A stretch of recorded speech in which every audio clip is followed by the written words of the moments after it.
written statement first, then we will discuss the issues. Now, ladies and gentlemen, we are saddened by numerous transgressions being committed by top IBC officials, especially the chairperson, Wafula Chebukati, and the CEO, Marjan Hussein Majan. While their actions appear heroic in the eyes of the main beneficiaries, the Azimio leadership puts the duo on notice for eroding the gains we have made in transforming the electoral system in Kenya since 2007, and which is the hallmark of lasting peace in Kenya. While Kenyans envisioned IBC to be an independent commission, guided by objectives prescribed by Article 249 of the Constitution, namely the protection of sovereignty of the people and securing observance of democratic values and principles of promotion of constitutionalism, the conduct of the two individuals, Majan and Chebukati, supported by a minority of the commission members, portray an institution that has surrendered its independence and disregarded the rule of law and has resorted to bootlicking the executive. It connived with the judiciary to establish for personal benefits as follows. Number one, irregular interdiction of Deputy IEBC CEO, Madam Ruth Kilundu. That the IEBC, supported by the Secretariat, comprises technical public officers led by the CEO. How can a Secretariat work and managed? How the Secretariat works and managed is well provided for under the IBC Act and the IEBC Human Resource Manual. We are saddened that despite clear provisions of how to handle disciplinary matters, the manner in which Madam Ruth Kilundu has been treated by Chebukati and Majan is not only a breach of set guidelines, but is part of a well-orchestrated scheme to intimidate public officers who stand for the rule of law, but also question upholding free and fair elections. Madam Kilundu has been accused of what Mr. Majan terms arranging an illegal commission plenary meeting. One wonders what constitutes illegal plenary meeting and who are the attendees. Assuming that this is a genuine disciplinary matter, there is an elaborate procedure of how such matters should be handled. This concerned officer must be accorded a fair hearing, which begins with responding to a show cause notice. In essence, the commission must sit in plenary and resolve that CEO issues the show cause letter, which may be followed by interdiction or suspension. If further investigations are required, no such or semblance of such procedure was followed, since Mr. Majan, acting in concert with Chebukati, had an ulterior motive to achieve, which he literally interdicted Madam Kilundu as a way of punishing her for standing with the truth. Then there is nepotism, favoritism, and unfair practices, which Honorable Osotsi will talk about, and even tribalism, which Honorable Osotsi will talk about. You will read, I will give you this statement so that you are able to have it firsthand. But without the functional secretariat, the IBC is, as currently constituted, cannot be trusted to discharge its constitutional mandate as set out in the Constitution. In fact, the Supreme Court in its ruling emphasized on impartiality and professionalism of the Secretariat as a precondition for free and fair elections. As leaders within the Progressive Coalition, we will not allow this critical institution crumble just because of two individuals.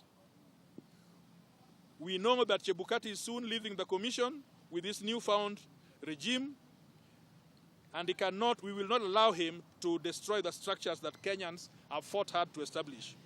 So we demand as follows. We demand as follows. Number one, that IBC immediately reinstates Ruth Kilundu to her rightful position of Deputy CEO within the next 24 hours. Failure to which we shall take stern action against Wafula Chebukati and the CEO Majan Hussein Majan.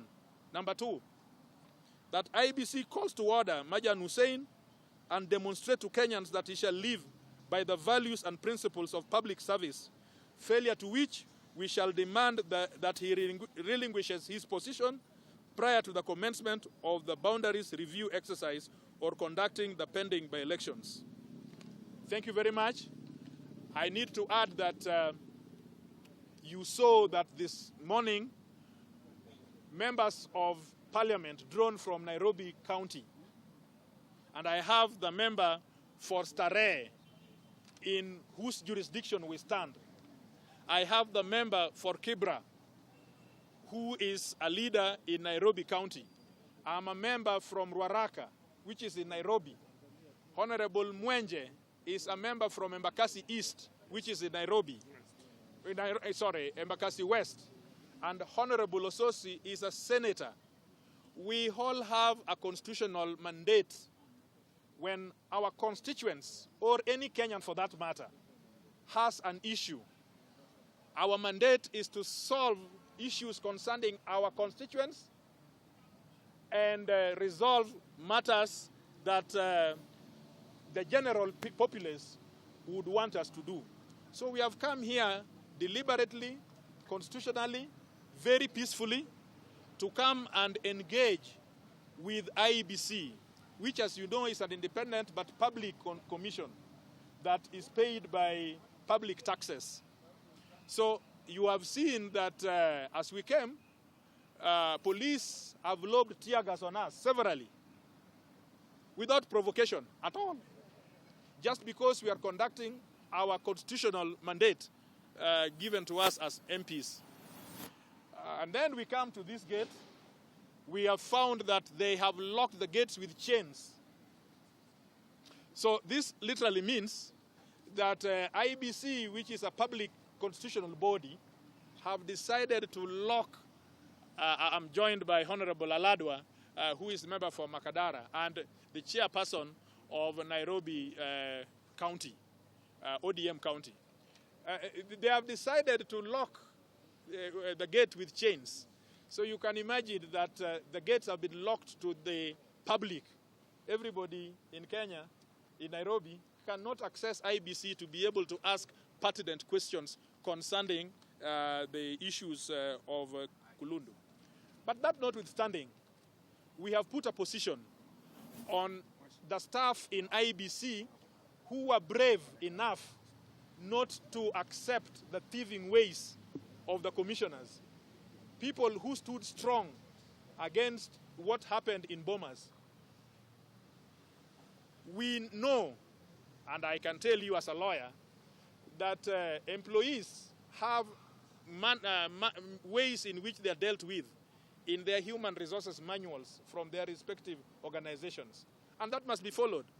But the chairman unilaterally decided to interdict Madam Kulundu, who is the deputy CEO, just like that in Mombasa, without the commission sitting down. The commission never sat down as a commission to deliberate on the issue of Ruth Kulundu.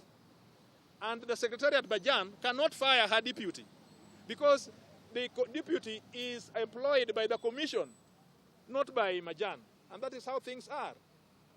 So I know that Madam Kulundu may be looking at her own options, legal options, but we have a mandate as members of parliament to come and question such infractions when we see them.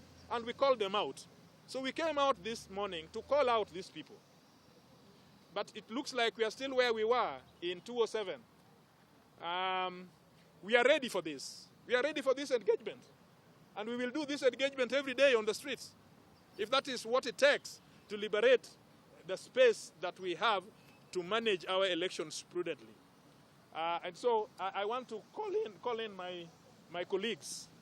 I want to start with Honorable Ososi, and then Honorable Aladwa will take a bite in Swahili, and then Amos, because this is the constituency it represents, will say something, and Honorable Mwenye, who happens to be our advocate today, will tell us if we have infringed any law by being where we are. Honorable Ososi. Yeah.